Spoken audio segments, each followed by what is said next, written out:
Welcome back, everybody. It's another episode of the Lumen Project. I'm your co-host, Chris Angel, here with our host, Jeff Bernheisel. What's up, Jeff? Hello. Hello. Hello. Hello, sir.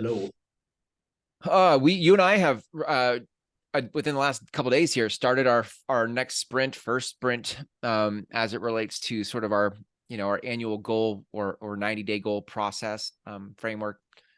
Not that you didn't give me yours and I didn't give you mine. It's just like, this is what we do in the Lumen Project, right? As we're working on the best version of ourselves. And one of the ways to do that is to kind of chunk down the things we want to do, the intentions we have, and then to go pursue those. Yeah. So, kind of goes hand in hand. I mean, you said the magic word there was intentions, and we talked about that a couple of weeks ago. Intentions and being purposeful. It's kind of the point of this group is, purpose-driven men, is to help each other, whatever that looks like. And so I thought it was cool when you last week you and I discussed our frameworks and our ways, because like the way you're doing this and the way you've structured how you're designing this game, if you want to call it that, is, I don't want to say drastically different than how I do it, but kind of. And that's super cool to me. I think it should be that way. Like I was mentioning earlier, I never felt like I owned the process when I was doing this in other groups before, like back when I was going through all my crazy stuff, looking for help, I guess you would say. I just never felt like I owned it. I always felt like, oh, somebody else is telling me what to do. I'll go do that. And like it kind of worked, but I never had full ownership of it. And so when I designed my game and my structure, my framework, it was a game changer, because I was all of a sudden like, I designed it and I owned it, and now I need to go do it. Yep. Yeah. So it changed. I think that's part of the secret sauce, at least for me, has been finding ways to own the things that move my life forward. And I like you, I mean, I was a good student. I would go read the books. I paid for the coaches. I did the classes. I was a good student, and I would do the work, because if I'm going to invest in it, I'm going to do the work. But there was nothing that kept me interested. It was interesting in the beginning until it wasn't. And then it was like, whatever, this is boring. I've been here, done that, and nothing in my future pulled me forward. It was just all about doing the thing rather than living into my future. Yeah. And one of the things I noticed was as it got harder, and I mean, in a lot of cases, as I'm finding out even again today, it's hard from the get-go. And you're way more likely to quit immediately. Like, before I even get started, I'm already like, that's hard. And in past times, and even now, I call it like there's two dudes sitting on my shoulder. There's the little lesser self guy, and then there's the future self. And I think we talked about this in one of the early podcast shows, where that lesser self, he's the guy that's like, man, this is hard. You should just not do that.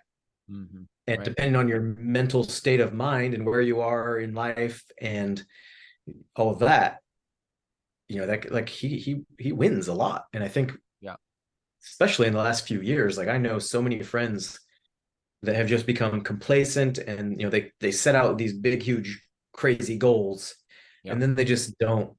Like nothing happens. They don't do anything, because before they even get started, they're like, oh, that's hard. And they'll make every excuse in the book. And I've been there, done that. I can talk openly about it. Like I used to make every excuse. I don't have time. It's too hard. I'm too sore. I got other shit to do. Like, we just did that exercise a few days ago in getting ready for this new sprint, where I mapped out my whole week. Like I put it literally down on paper and like sketched out a week calendar down to the hour. And I was like, look at all this time. Like I'm a busy dude. I've got a full-time job and a bunch of part-time shit and life and all of that. But I'm like we all have the same 24 hours. And people ask that, how do you get so much done? How do these billionaire CEOs get so much done? How does anybody that's ultra high producing get so much stuff done when we only have 24 hours in a day? And I'm like, well, it's efficiencies, and you can't dilly-dally. Right. Yeah. I think there's, that's the there's another, maybe not another person, but because you got your lesser self, your future self, and maybe it's an evolved, maybe I'll say it this way, it's an evolved future self, because there was a period in my life where I used anger to cause myself to show up. I feel like I mentioned that in past episodes, but there, for many years, 2 decades of my professional career or my life, I was using anger. I wasn't like, punching people out and having like temper tantrums, but inside, the voice was sit your ass down and get to work. And so I used anger to force me to do the work. And I don't think that's uncommon for men. I think men, with the kind of pressure we have and the man up and be a man and all the cultural, Quit being a like, pussy. yeah, right. From last week's episode, like there's all this chirping that causes us to lock our emotions down, or any sort of grace, any sort of gentleness gets locked away. We go, just do the fucking work. And we yell at ourselves, and we yell at each other, and we're like, you just got to do the work. I'm actually quoting now one of these popular men's programs where they say, do the fucking work. Like that's their tagline, do the fucking work. And you can hear the energy and the angst, the anger behind what it is to show up and do work. And I think I was trying to do the work in the name of my future self, but it was not a wise and benevolent future self who was helping me move my life forward. It was the lesser self being pissed about something and then forcing the lesser self to try to do it until he just didn't want to do it anymore. And then he was like, well, fuck this. And then just made it wrong, made Right. whatever the program was wrong, and then picked another program. Yeah. Yeah. I mean, self-sabotage is how most people describe Right. what we're talking about. And Yeah. Yeah. yeah, I mean, it's just this ongoing internal dialogue between these voices in our heads, right? And Yeah. some, like I've mentioned that to people in the past, and they're just like, what, voices in your head? Like, do you need medication for that? Or like, what's going on? And like, we all have it. Of It's our, course. at their subconscious level, Of course. Yeah. speaking various goods and bads, I guess, Right. good way to say it. But yeah, it's an interesting thing. And it goes back to what you were just saying. Like, you didn't own, they were telling you what to do. You didn't own it. Right. You weren't being intentional because you were just doing what they told you, and it wasn't yours. Yeah. And the game changes when you can take that kind of ownership, where you're like, you sit down and think, like, this is how I structure mine when I do this every 90 days or whatever. I sit down and look, and I'm like, all right, at the end of this 90 days, and I used to do it for longer, and you can do both. There's nothing wrong with it, but it's almost like creating a vision board. Yeah. A year from now, how do I want my life to look? I actually have a saying on my little whiteboard next to me with my goal tracker. If your life was exactly the same in 6 months, would you be okay with that? Mm. Mm. Every fucking day I look at that and I'm like, no, I wouldn't. Interesting. Yeah. It's a good reminder. And so, I used to do it for like a 5 year and then a 1 year. And now, if you do it right and you do it enough times, I'm like, I want to break it down even further. Like, how do I want my life to look 90 days from now? Yeah. Yeah. I have that big, crazy vision for 5 years from now and even 1 year from now. Like, you and I have talked about some of those plans. Yeah. Like, those are still there, but I've broken that down a little bit further, where I'm like, all right, in the next 90 days, what am I going to do in the next 90 days to get there? Yeah. Knowing that if I do that enough times, I will get to that big vision. Yeah. Right. And then I take that little 90-day vision and I'm like, all right, cool. There's the goals that I need to make that happen and make that a reality. Then I break that down to a daily level. What do I need to do every single day Sure. to build that with intention?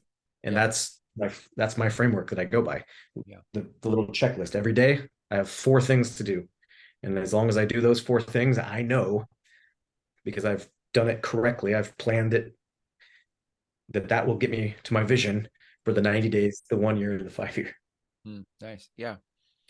I feel like maybe I'm living under a rock. I feel like at some level, a lot of guys, at least that would listen to podcasts that are into personal development, a lot of guys are already familiar with the idea of like, take a someday goal and break it down into bite-sized chunks. How do you eat an elephant? One bite at a time. Like, line up your dominoes, the one thing. Like, there's there's precedent for how do we chunk down our lives. But I think the value of this conversation really is in the nuance of people who are actually doing or have lived the ups and downs of this path of living the best version. Like for me, I've been doing this for 20 plus years, and I'm intimately acquainted with the nuance of what works and doesn't work for me, right? Like, and not that I have it all figured out, but like I know where I fail, and I recognize it faster. I'm good at reframing things for myself so that I stay in the game instead of saying fuck the game, I'm out. Like, but I mean, the value here for other guys is, I think, the nuance and exploring that together. Like, what do you notice? Here's what I notice. How are you planning your 90 days? Here's how I plan my 90 days, because that's the thing I'm interested in. I'm interested in talking to other guys that are on this path. And I'm not interested, for those of you listening, I'm not interested in any of you mansplaining to me, what the right answer is, right? Don't fucking get on the Facebook group and tell me, oh, this is how you're supposed to do it. What I'm interested in is, what are you noticing about how you do it? And could you pass that on? Because I'd be interested to hear about it. Yep. So I pulled out my, like, I keep this on my desk, the actual framework. One of the things, as I'm going through this, midway through, I stop and ask questions to myself. Nice. We share these frameworks, like these, I say this is mine, but like I give this to whoever wants it. But one of the questions that I ask myself, I'll just go overall, like, why are these 12-week objectives important to me? And the second one is, what situations could arise that would keep me from completing my objectives? How will I handle those situations when they arise? And how will I celebrate the completion of my 12-week objectives? Like you just said it, where like I've been doing this long enough. I know myself well enough. I'm 45 years old. I know what that little guy on my shoulder is going to say at certain points. I know when it gets hard, when I'm sore, when I don't have time, or something comes up like tomorrow. I'm already thinking about tomorrow. I'm like, man, it's my buddy's birthday party. After work, we are going to a surprise birthday party. We're doing it at the park. We're doing this, we're doing that. Like that 5 hours of time between work and going to bed is gone. Right. Oh shit, where am I going to fit in my hour and a half of doing those other 4 things that I have to get done tomorrow? Right. I'll squeeze them in wherever I can, but I know that, and the answer to that question, the thing that I wrote, when it's like, what is it that's going to cause a problem for me? It's just me procrastinating. It's just me coming up with an excuse. It's me listening to my lesser self. Like I already know what he's going to say. So, tomorrow's busy. You don't have time. It's fine. You can do it tomorrow. Yeah. Right. Like, and there's nothing wrong. Shit happens. Like tomorrow, if it wasn't a birthday party, that's kind of, to me, that's a lame excuse. Like I'll do it. I'll do my workout before I go to the birthday party. I'll squeeze a quick shower in, whatever. If something happens, like I have to take my mom to the hospital, or I have to go do this, like life happens. I don't expect everybody every day. Right. Now, back in the day when I kind of started doing all of this, like the group that I was in, if you missed a day, if you did not post your workout video and your story that you were telling and check in with your team and your leader, you got kicked out of the group. And it wasn't a like there was no second chance. It was like, one time, you're out. And you're paying $300 a month for this, make it count. And I did that like one time. Honestly, I was like, I made time. It's 11:55 at night, and I'm laying in bed, and I'm typing out on my phone in the Facebook group my check-in post. And I'm fitting it in. Well, this happened twice, actually. Now that I think about it, I fell asleep that time. I fell asleep. And I just, like, no excuse. I was typing it out. I literally just fell asleep typing it out. Didn't get sent. The second time it happened, I missed the cutoff by 3 minutes, and they kicked me out that month. Wow. And that one hurt, because I just wasn't paying attention. Same deal. It's 11:50 something. I start typing my little check-in post. I've got my video. Like, I did the work. Right. I looked, like, I woke up the next day and I had an email from my team leader that was basically like, sorry to do this to you, man, but you missed the cutoff. And I'm like, Oh what the no. fuck are you talking about? And I went back and looked, and I was like, sure as shit, I posted at like 12:03. Oh man. And I was like, dude, that cost me $300. Like that hurts. Yeah. And so I'm really aware of how I'm going to self-sabotage. And I do my best to avoid those situations in advance. I know what's going to happen. I know to avoid that. And then the universe takes care of the rest, I guess you could say. But Yeah. I think when you are the designer of your own game, or the artist of your life, that there is my experience is that how I relate to this game, how I relate to my sprints and the things I'm working on, um is less of a CEO accountability, turn your reports in, give me your numbers, like, and more of it's gentler, it's flowier, like it's easier to be with, like, so like last night, my intention yesterday was to do a full body workout and throw in my 21-day arms from Jeff Cavalier. So I was like, okay, I'm gonna do that. I got to the end of the day, I was exhausted. It was weird. I don't know, it was weird. And I got to the end and I'm like, well, I'm not gonna do a full body workout. I will go do the tricep day. I'll go do triceps. So I did my triceps and I was done. And I'm like, all right, well, I'm building momentum. And I'm 2 days in. This is yesterday. I'm 2 days into the sprint. I'm building momentum. And I was able just to be with, I did some of it. I didn't do everything that I said I would do. And the bigger picture here is a life I'm designing and creating. And whether I did it all today or not isn't even the point. Mhm. I think if you as a guy are having a relationship that's angsty to goal setting and getting goals done, that you beat yourself up and berate yourself on the days you don't do it. I don't know how good a relationship you have with personal development. You're just going to resent it. right, right. I recognized that when I went through that. And, like I said, you missed it by 3 minutes, you're out of the group and you don't get your money back and you're screwed, whatever. Yeah. So when I built this version, because that wasn't every day. We Right. had one day off. So basically 6 out of 7 days you had to do it, had to be in time and all that. So I don't know if you noticed this, but in my Excel sheet that I use, it's seven days Yeah. purposefully. Check those box every day, you're going to get 100% and it's green. But if you miss a day, Yeah. and I don't know the numbers, like Excel calculates it for me or whatever, but like if I miss a day out of the week, something happens, life happens, whatever, and I don't check the box that day on that item, Yeah. it'll be yellow. Mm-hmm. Like, oh, you missed a day, you're at 70%. My goal is to be all greens at the end of the month. Yeah. But if I have a yellow one here and there, like it's not the end of the world. Right. If I have a red just means like you missed multiple days in this week, like Yeah. probably I don't want reds. I don't want any reds. But if I have yellows and mostly greens, that means I'm good. I'm good with that.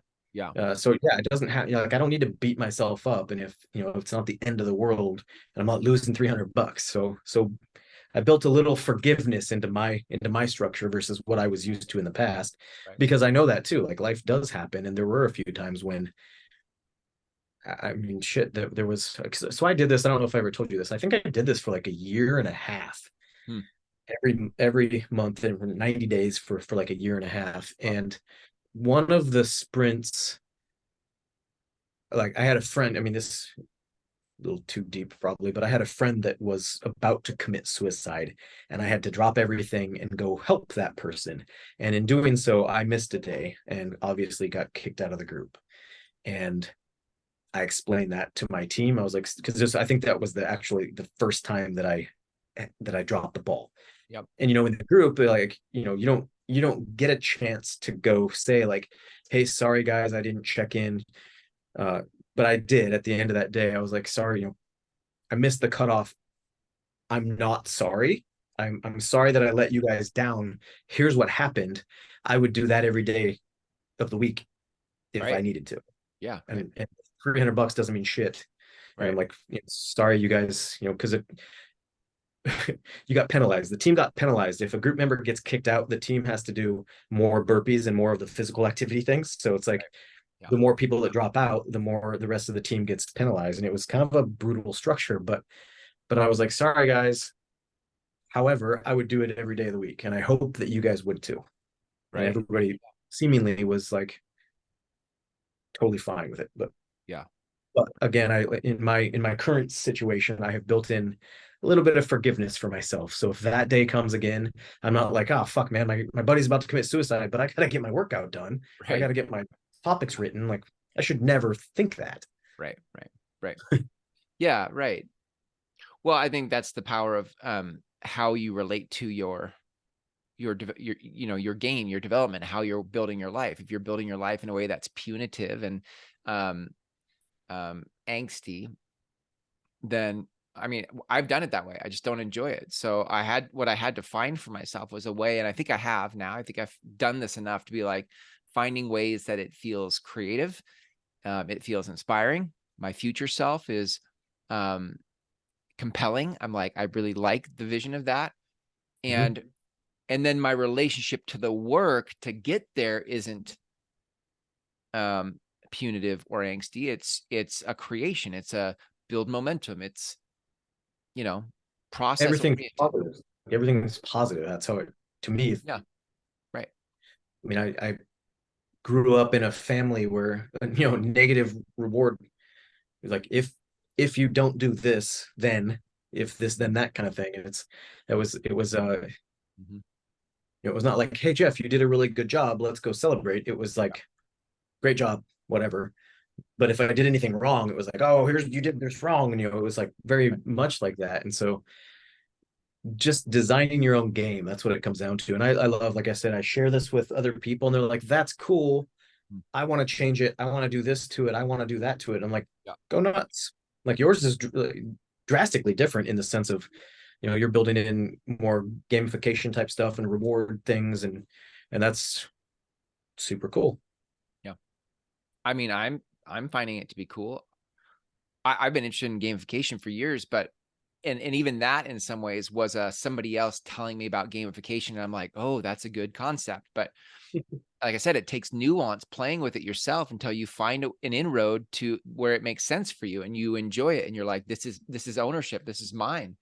And I feel Yeah. like I now have some of that, and to have a community, right? To have a group of men in the Lumen Project who are all engaged in their own version of this, who are all figuring out how do I own the game called my life and how do I play it, and then being able to support one another in the games we're playing as we do it is hard to find, because most groups for men are some leader beating his chest and telling you how you're supposed to do it or you get kicked out.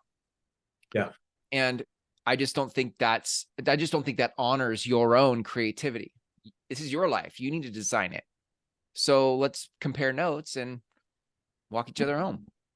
And I wondered early on, I wondered if you kind of had to go through something like that to recognize Probably. that it sucks. Yeah, I think so. And I think a lot of people do. Like everybody that I know that has joined any sort of structure like that, it's like, man, this is awesome. And then, a month later, they're like, this is not that great anymore. And then Right, it two always months, three starts off months, awesome. they're like, screw this shit.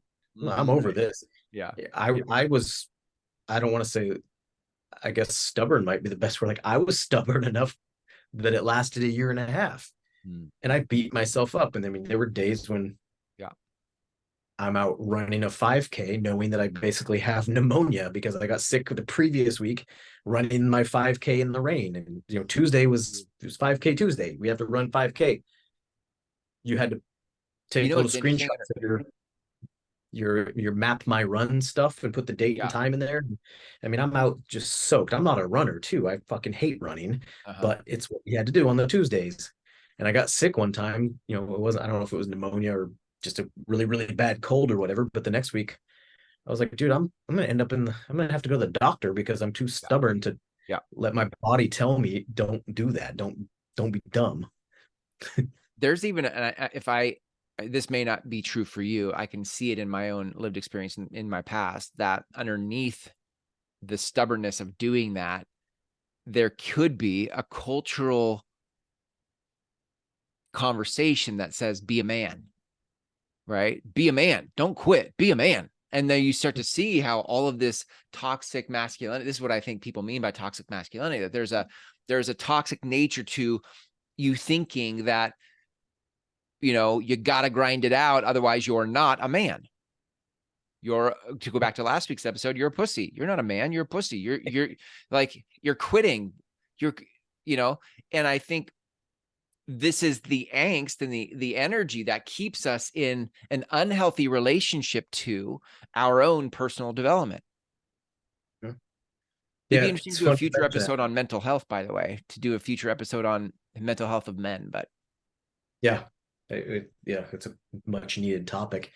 That sparked a memory though. I was complaining, I think that week, where I'm like, you know, I'm sniffling, I'm running, and snot's running out my nose, and it's raining here, and it's, you know, it's 60 some degrees and raining, which sucks. Yeah. And I get a response video to my posting within the group from one of the guys who's in like Minneapolis that has to run in the snow. And he's like, we have 3 feet of snow here on the ground, and I'm in my fucking ski gear and I'm out.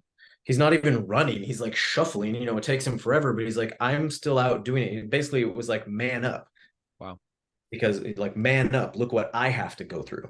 Right. Man up. You know, and at the time I wasn't really in that mind, you know, the space I am today, where I'm like, I probably would have told him to go fuck himself today. I'd have been like, man up. Like, dude, I'm not, it doesn't make me any more of a man because I'm aware of how my body feels and what it's telling me. Like, that probably makes me a more evolved man, if anything, I guess maybe I would say, but I'm not a fucking caveman. That's out running in the snow. From caveman to evolved man. That's funny. Yeah, I just think there's a lot of that culture under the surface of things that cause us as men to show up. Like, the reason we show up is because we're not going to be called a pussy. The reason we show up is because we don't want somebody to say we weren't being a man. And it's just, that's such a different relationship to your personal development than you being the artist of your own life and saying, what do I really want from this experience? You only live once. Like, YOLO. Like, how do you want to design it? Design something around your intention that actually would inspire you to show up, instead of this whole stupid, you know, beating yourself like a martyr for what? For results, to prove you're a man? To prove you're a man. That's why I do this, to prove I'm a man, because I didn't know I was, so I should prove it to myself. When I do this, and I mean, this might just be a marketing thing, you know, everything I do, it's like with an intent on how I make that person feel. Sure. So like when I'm doing my marketing stuff, that's what I'm always keeping in mind. Like, you know, how is a client going to feel when they read that email? How is one of our users going to feel when they see that messaging? When I do this stuff for myself, it's in that same mindset. How am I going to feel when I hit that goal? And there's very specific verbiage that we use. And this is, now I'm going off another tangent in the marketing realm. These magic words that I am trying to like put together a course on, but the very intentional phrase of I am, that's not even a phrase, the 2 words, I am going to feel this way when I'm done with this. Like, being super intentional, and that's like the NLP language. Like, I am going to feel like $1,000,000 when I look in the mirror and I've lost, you know, 2 inches of belly fat and my arms are bigger, and, well, you know, that's whatever. I am going to feel so much better after these workouts. You know, you can get as granular as you want. I am going to feel great the more I post topics or content or, you know, whatever the damn daily thing is that I'm doing. I am going to feel great when that's done. And I just keep telling myself that every time we do this. Then it just gets fun. Like, now I woke up today and I'm like excited to go do my things because I know how it's going to make me feel. I'm going to feel great when I have accomplished my 4 things today. Nice. So, I mean, it's just these little mind tricks. And as long as you can get in that mindset and get rid of that little dickhead on your shoulder that's telling you otherwise, or at least be able to combat him with that and win at the end of the day, then that's the difference in having like having a goal versus having a plan. And my plan Right. and tactics and everything I need to do on a daily basis. Like I Yeah. own it and I know how it's going to make me feel. And that's why I'm excited to go do it every day. Yeah. That's good. That's good. Well, that's probably a good place to wrap, I think. Yep. Um, me me yakking for 20 minutes. no, I just like I think we came full circle, like at some level it's about owning this journey for yourself, and nobody Yep. has the right to call you names or to challenge your manhood. Like it's your life, design it. And if you're interested in learning uh, more about the Lumen Project, which is a community of men who are engaged in this very conversation, like we are all in motion around our own games we're playing, right? Like how we're playing our game called life and the structures we've built around that. If you'd like to learn more about that, you can go to thelumenproject.com/invite, and you'll see a video of Jeff and I talking about the community and an application to join if you'd like to join. So Yep. yeah, any last words, final thoughts? Live on purpose. Hmm. Live with purpose. Yeah, I love that. Yeah, so good. Awesome. Good episode, Jeff. Thank you. We'll catch you next Yep. time. Yeah. Thanks, guys.